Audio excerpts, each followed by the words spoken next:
Alright, what's up everyone? So today we are working on the woman's Jeep and we gotta get this thing ready for Silver Lake and we don't have a lot of time. Which we already put new stabilizers in. So big shout out to Rough Country. They really hooked us up with our warranty and all that for those.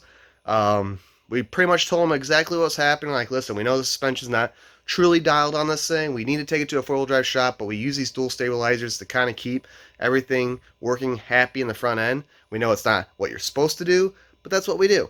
So after about a year, it seemed like maybe they wore out a little bit. And maybe they did, maybe they didn't.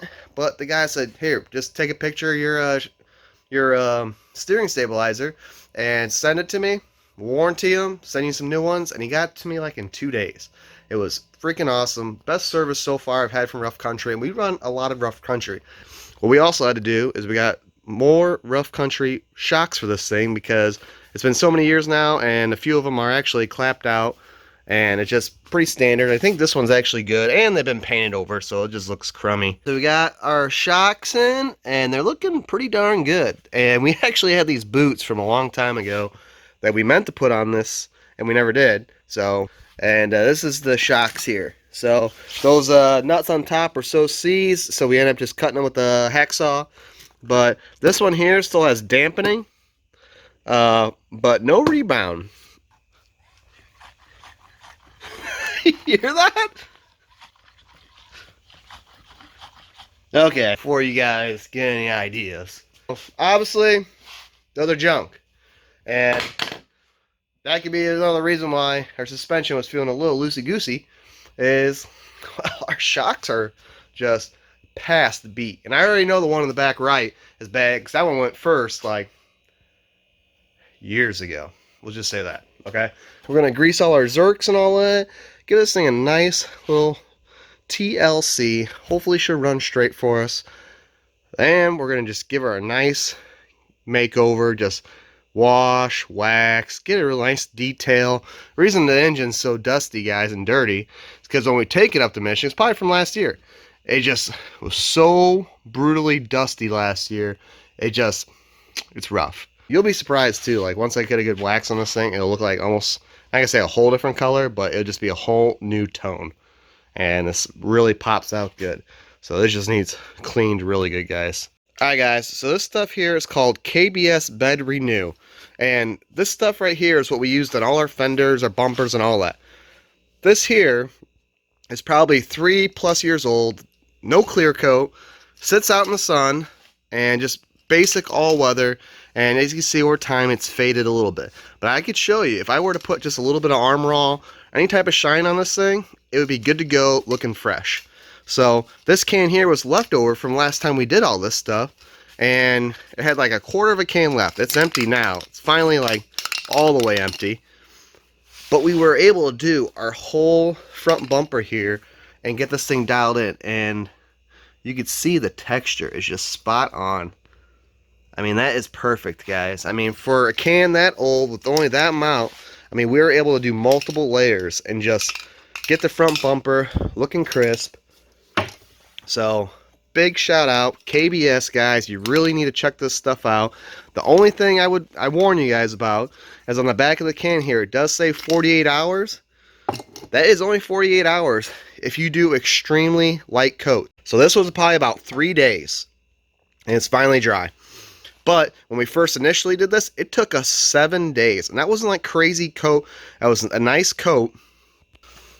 But it took 7 days. And even the guy that sold us to us told us, like, listen, it's going to take 7 days for this stuff to dry. So you got to make sure you can keep it inside a garage. You don't have to have it in a paint booth or anything like that. But just so stuff's not getting on it, stuck on it, blah, blah, blah. You guys know the game. So, but what's really nice about it, it's super strong. It's not like undercoating and all that. I mean, don't get me wrong, like that stuff's good too. But this stuff is almost comparable to like a good powder coating. And in my opinion, it's better because if you were to hit a tree or scuff something up, you could just go and spray the can on it, freshen her up, and you're good to go. So, and you can see here, we got plenty of other stuff too. We got KBS cavity coating, which actually is for the inside of your frame, which is super awesome. Haven't had a chance to try it out yet. And we got all our paints here for the Jeep that we are building to, you know, get the frame and all that all dialed in. We just haven't had a chance yet. So, back to this Jeep. we're gonna get working on this and get this thing dialed in. So last night just got a little too late. Couldn't quite button up the rear.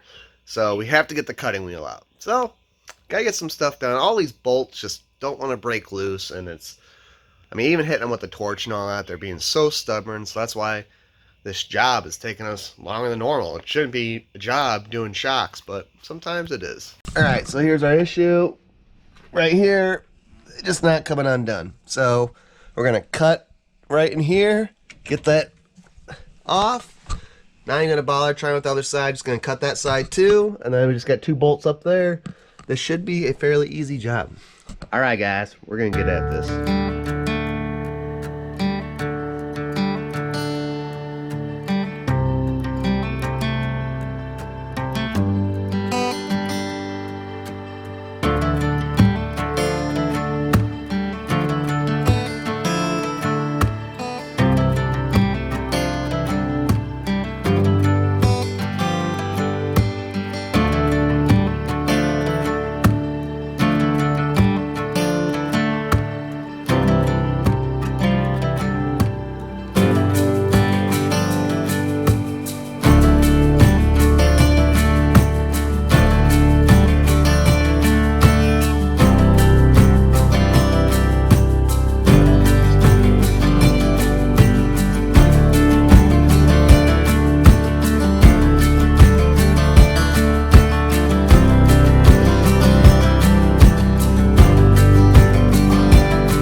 Well, she's starting to look a little better, but we still got a lot of work to do. So she got shined up. Boy's over there cleaning his stuff up. We're gonna clean the floor mats, start working on some interior stuff, and then we're gonna get at it. So you guys remember what the Jeep looked like before, and not my best work, but that's what she came out looking like. So not too shabby. Still liking that front bumper, but definitely a rush job. We haven't done the interior yet. We're gonna do that probably tomorrow. But yeah, not too shabby. And we got the engine bay cleaned up a little bit. So it's kind of gonna get dirty again anyways. But little engine bay cleaning. Got her dialed in. All the fluids are checked. We greased everything. So alright. So that's our wife's Jeep, 08 Jeep Rubicon. We got this thing all ready for the dunes now. And yeah, she's ready to rip. So probably just do the interior, get a couple of knickknacks done, pack her up, throw her on the trailer, and we'll probably be on our way. So I appreciate you guys watching this video, and we'll see you later.